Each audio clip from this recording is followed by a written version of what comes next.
Okay, so here is my why video, and my why is actually really multifaceted. So growing up, I was very much somebody that had a lot of talents. I was very sporty, I was very creative, and I was also really good at academic subjects. Two parents, in fact, all of my family are teachers apart from me. And so I was very much pigeonholed down that route for years when I reached my GCSEs.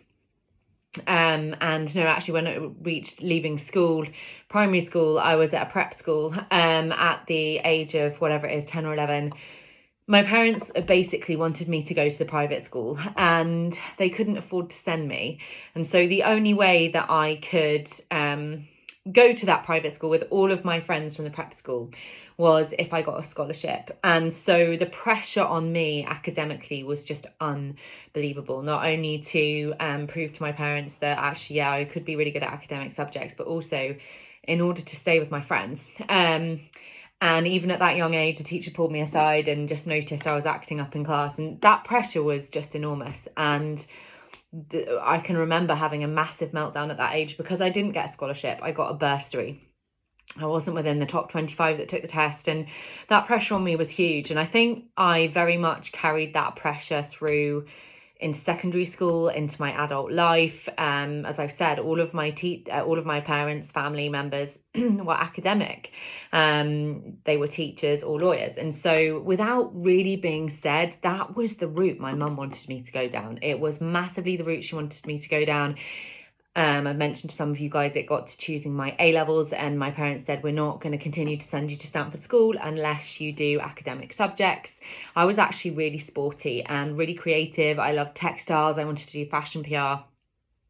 But that wasn't something I was allowed to do. And so I went to university, did history and politics, finished that degree, and honestly felt completely lost. I didn't know what I wanted to do. My parents wanted me to go on holiday with them in the summer, and I said no. I literally put my foot down and said, I'm going to do something I want to do. I want to go out and get a real job. I want to do this for me. And I think it was really that start of my adult journey where I started to put my foot down and say, I'm not like you. And I think what it comes down to, really sadly, is that my family didn't accept me for who I was. My brother's a lawyer, my sister's a deputy head. And so I was the child that just didn't conform. And that really caused me a lot of stress and anxiety in later life. As a lot of you guys know, I became a director at Savills. I opened the Marylebone office. And really, when I think back to everything that I did, even at Savills, it was all to impress my parents. It was to be approved of. It was to be the daughter that I couldn't be, because actually I didn't really want to do academic subjects. And I pursued that career for a long time, as a lot of you guys know, until I got really bad anxiety, because ultimately what I understand now from having done my coaching and worked on my mindset is that when you are forced down a route that doesn't actually sit with who you truly are, you can't be truly happy.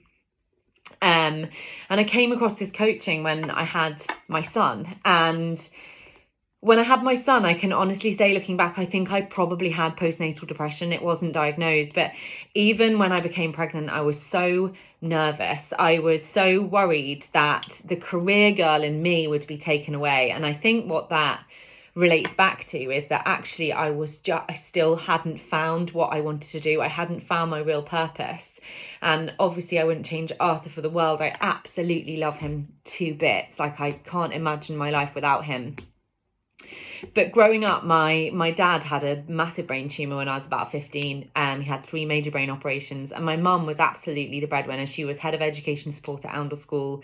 She was one of the toughest women I knew. And in me as a mother, when I became a mother, that instilled in me even more that I wasn't going to just accept that when you become a mum, it's okay, you can just sit back and just be a stay-at-home mum. And I have the utmost of respect for people that want to do that, and there's nothing wrong with that. But for me, it gave even more fuel to my fire. I wanted to prove that I could be an amazing mum to Arthur, but that I could also pursue what ultimately at the core of who I am makes me me, and that is having a career, and that's doing something I'm really passionate about.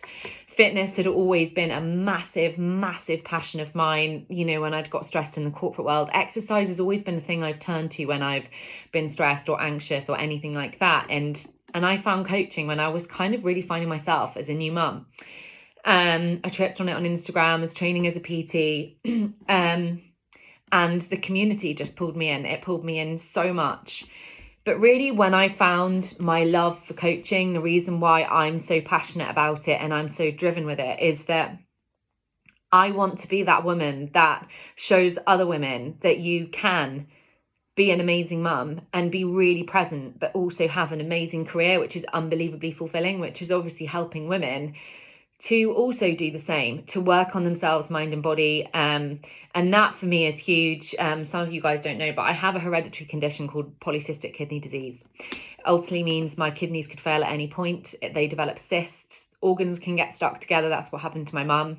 It's really awful. There's no cure for it. And for me, it is so fundamental to me that as Arthur's mum, I the example of health to him, because we don't know yet whether he has it or not. And so that is something that most people don't understand. It is something that sits in my subconscious every day. I often think, you know, how long will I have on this planet? Who knows? They don't know how it will affect me.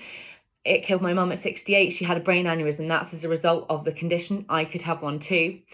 And so really my why is that I want to live every day doing something I love. I don't ever want to look back and think that I have wasted time, that I have done something that is not fully aligned with who I am, and also that I haven't provided Arthur with the life that I know I can. And I'm so unbelievably ambitious because I know I'm capable of everything in this coach business. And I don't mean that to sound arrogant. I just know I can. And because of that, a bit like Imogen, that kind of mortality weighing on my mind, I will do anything to create that life so that we can go and buy that Barbados home so that we can fly first class as quickly as I possibly can. And it's not because I'm impatient, it's because life is short, and I am going to provide that life that means that we can enjoy it to the maximum of our possible ability as quickly as possible. I didn't have a lot growing up. I went to a private school because my mum taught at the other school, so she had massively reduced fees. And I think it really gave me a glimpse into the life of other families, and that they were comfortable and that they didn't have those financial worries and they could just go on those trips. And so for me, that's another why. I don't ever want Arthur to grow up and be that kid that can't have things because we just don't have the money. My parents used to argue over money all the time, and I can remember telling them to stop arguing about it. And that has instilled in me that I don't ever want Arthur to see Guy and I, you know, ever struggle with money or argue about it. And I want him to grow up with the mindset and have the right outlook on life that I believe I've learnt, but it wasn't the way that I was before I found coaching. Another reason why I'm so passionate about it and sharing it is that this fundamentally changes people's lives. It's changed my mindset. It's changed my belief in myself. I was rock bottom when I left Savills because they made me feel like a piece of shit on the bottom of their shoe, because I was a woman that had had a baby, and it annoyed them because I had so much potential and I had this baby, and it changed everything for me. And so I'm that woman for other people that says, fuck corporate life, fuck the way they make you feel, because there's so much more to life than worrying about that corporate box. Many multifaceted whys, but you can see I'm pretty tied to them. And it makes me as motivated as I am every single day that I show up for coaching.